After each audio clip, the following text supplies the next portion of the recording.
Boa noite, pessoal. Tudo bem? Hoje vamos falar sobre a estrutura e composição da atmosfera e efeitos da atmosfera sobre a radiação. Vamos abordar nesse tema como a composição atmosférica pode afetar a radiação.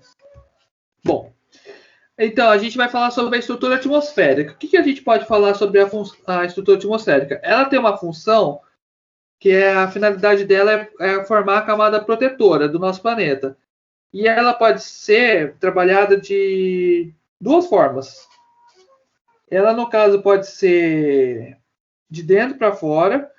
Ela, na verdade, é responsável pela vida e manutenção dos seres vivos, fazendo com que ocorra o efeito estufa e não deixando que ocorram as variações de amplitude térmica, podendo fazer com que o nosso planeta tenha uma temperatura média que a gente consiga se adaptar, para a nossa sobrevivência.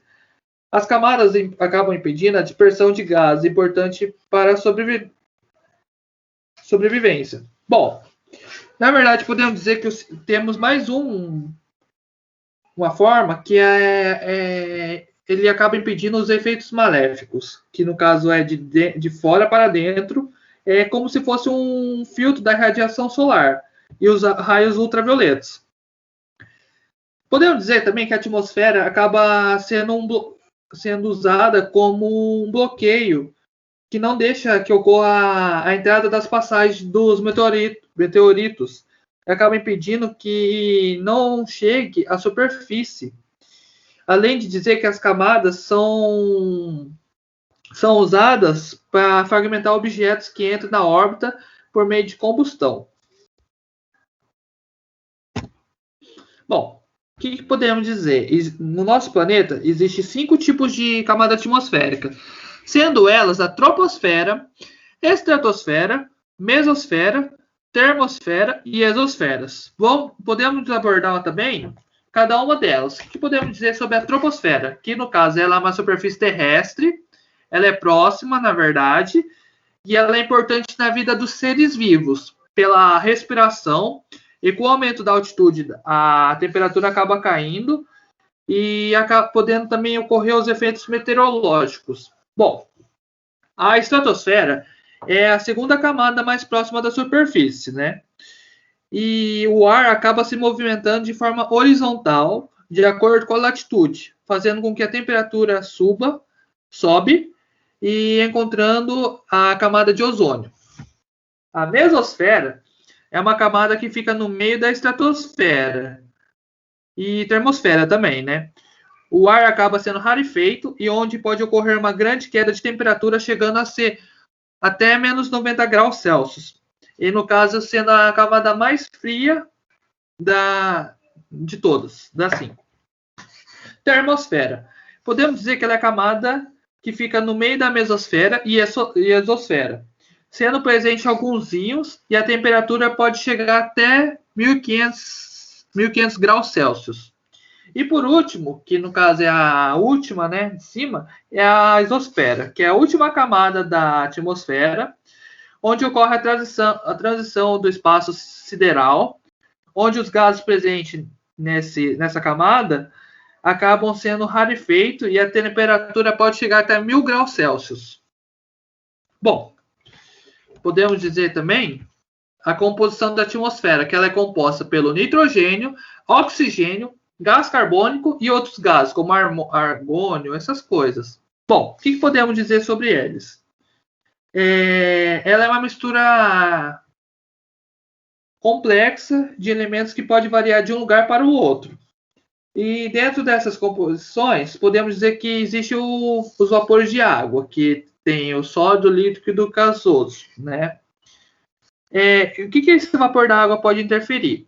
O vapor da água, ele é importante saber que acaba interferindo na temperatura e na absorção, ou acaba emitindo calor, não tendo limites no espaço sideral, pelo fluido constituído pelos gases. Então, podemos dizer assim também, né? Que o oxigênio, ele é importante na vida dos seres vivos na Terra, né? Na respiração. O gás carbônico, ele é importante para a fotossíntese. Só que o excesso de gás carbônico, ele pode acabar prejudicando o efeito estufa, podendo causar uma amplitude térmica. Bom, por falar nessas coisas, podemos dizer que também, incluindo nesse slide, podemos dizer sobre a camada de ozônio, que é um gás que serve para proteger das irradiações, né? Das radiações. Podemos dizer que a radiação solar, ela é uma energia que pode ser prejudicial na vida dos seres vivos e no meio ambiente, sendo necessário que a camada de ozônio seja um efeito que possa minimizar esses problemas. Só que o que acontece? Com as atividades do homem, que acaba gerando a produção de CFC, que é clorofluorcarbonetos. Bom, eles são dispersados para o ar e com a sua estabilidade acabam se alojando na camada mais alta da atmosfera, além de se deparar com os raios ultravioleta, podendo causar a fotodecomposição das moléculas de CFC e acabam prejudicando as moléculas de ozônio, podendo trazer problemas na nossa Terra, né? Entre outros fatores. Duda? Ok. Eu vou iniciar minha apresentação. Vou compartilhar minha tela. Opa.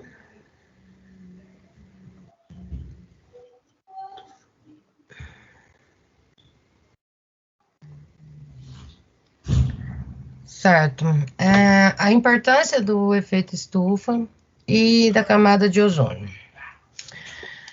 Ambas estão localizadas na primeira camada da atmosfera, que é a troposfera.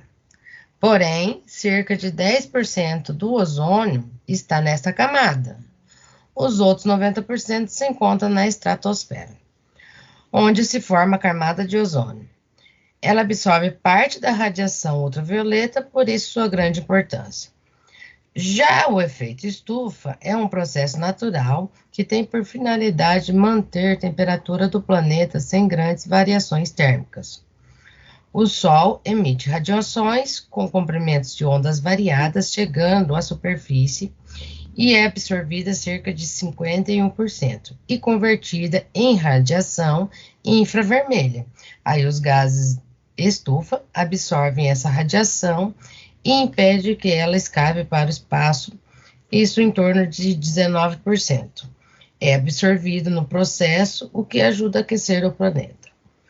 Este é o efeito benéfico. Se alterada a sua composição, o efeito estufa poderá aquecer a Terra, além do que o ecossistema como um todo suportaria, causando graves consequências maléficas ao planeta. Falando da radiação solar e os processos atmosféricos, há basicamente 3 processos atmosféricos em relação à radiação solar. O primeiro é a absorção. Tá? Nesse processo, a radiação é transformada em outra forma de energia, geralmente energia cinética, de rotação, de vibração, de translação ou energia potencial de transições eletrônicas. Apenas alguns gases são capazes de absorver a radiação, como já dito, o oxigênio, que ele é constituído de 3 moléculas de oxigênio, o ozônio, aliás. E uma pequena parte do dióxido de carbono também é absorvente. A maioria da absorção é por vapores de água e outros elementos que se encontram no efeito estufa.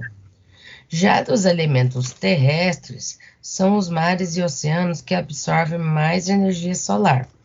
Posteriormente, os liberam em forma de vapor. A reflexão.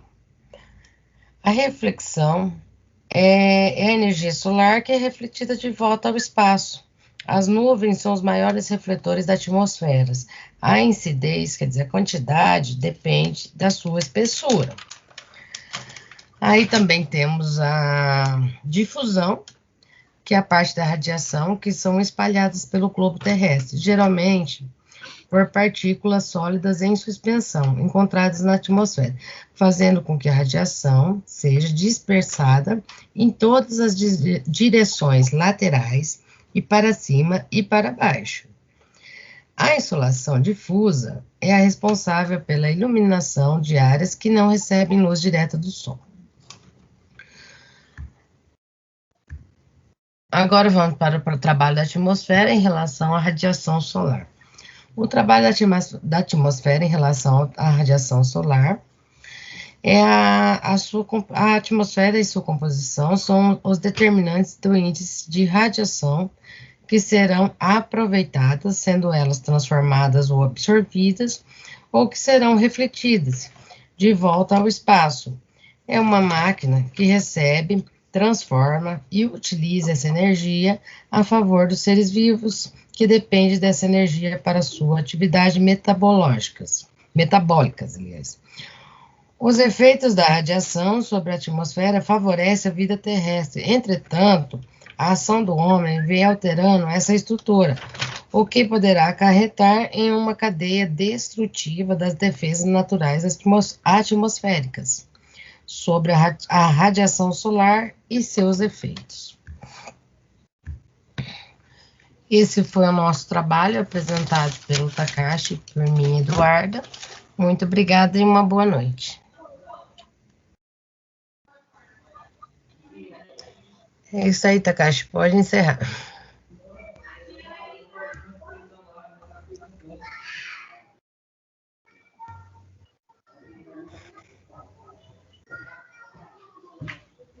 Tudo?